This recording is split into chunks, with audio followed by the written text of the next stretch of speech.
Once upon a time, in the middle of nowhere, there was a small village snuggled in the curves of the landscape. It was a beautiful place, but it was a poor place. The roads were made of maroon brick, and all the houses were painted in different colours. But it was a friendly place. It was full of life and sound, children playing hopscotch, and the smells of the housewives cooking, going into the air and tantalizing the taste buds with spices. The vast landscape surrounding the village was beautiful. It was as if it was painted by Leonardo da Vinci and sculptured by Michelangelo. The green fields were laid out like a blanket, and the rivers carved through, snaking through the landscape and cracking and separating it. It was a beautiful place to live. But adjacent to that village was something else. It was a forest. It was an inhospitable and esoteric place. In that forest, it was as if light was sucked in, and the ground itself all around was darker than the ground on the countryside. And any domestic animal which ventured into that forest immediately died. The forest was not a friendly place for the civilized.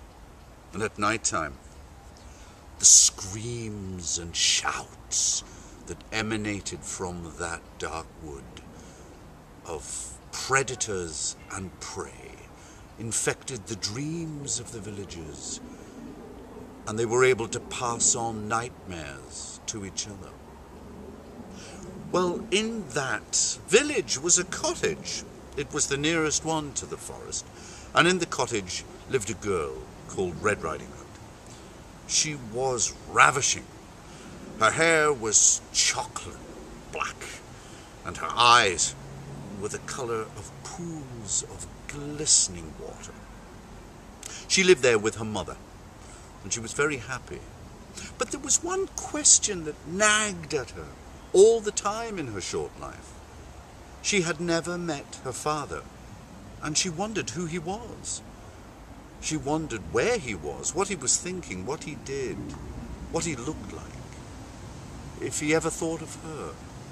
But every time she mentioned it to her mother, mentioned the word father, her mother would clam up. Her mother would say, "Be still now and get on with your work or eat your tea." She would not explain anything. Well, on the other edge of the forest lived her grandmother, and her grandmother often used to visit them. She was a kind woman with smiling blue eyes and very, very white, curly, short hair. She always brought gifts of food from her garden. And one night she came round and she said, "Oh, it gives me great pleasure. It's the highlight of my month to spend time with my beautiful daughter and my beautiful granddaughter. If only..." "What?" said Red Riding Hood. "Well, my dear daughter, if only he was here, then my heart would be complete." "Who?" said Red Riding Hood. "Richard, your father." Richard. So that was his name. Richard. That was a clue. At last she knew something about him. But then her mother said, "Will you stop exciting the girl in this way? I have told you before, we will have no talk of that man in my house." Grandmother stood up.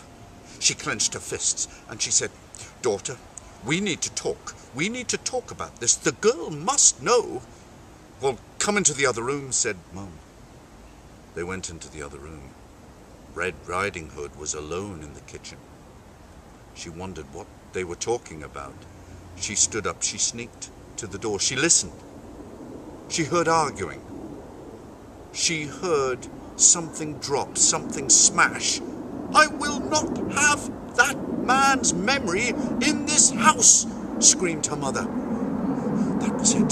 That was it. She had to do it. She had to go and find her father, Richard. She knew she had to, and so she ran upstairs. She put in her bag all her little belongings, things that meant something to her, that were useless to anybody else.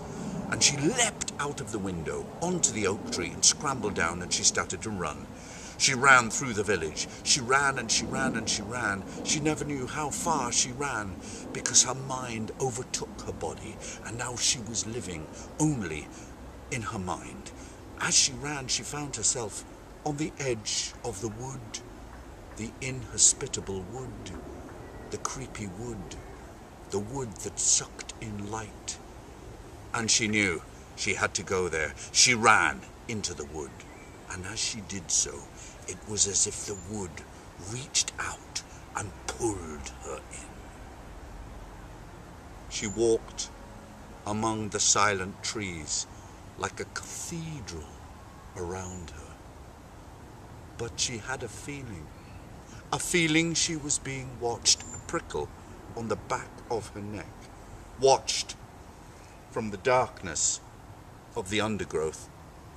She walked on. She had no idea where she was going. And then she smelt him.